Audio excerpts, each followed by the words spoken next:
স্যাক্রিফাইসের ব্যাপারে যদি তোমাদের কিছু বলি, তাহলে শোনো যে স্যাক্রিফাইস করা মানুষগুলো অদ্ভুত রকমের সুন্দর হয়। তারা কখনো জিততে চায় না, তারা শুধু ভালোবাসে।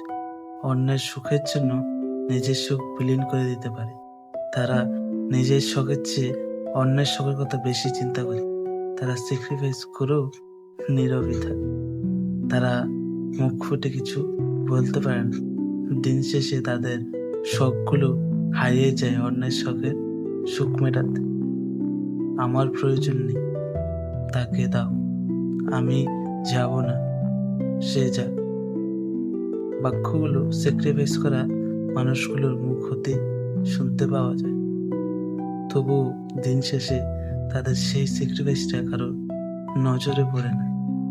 তাদের নীরবতায় জমা হয় কাছের মানুষের নিদারুণ অবহেলা।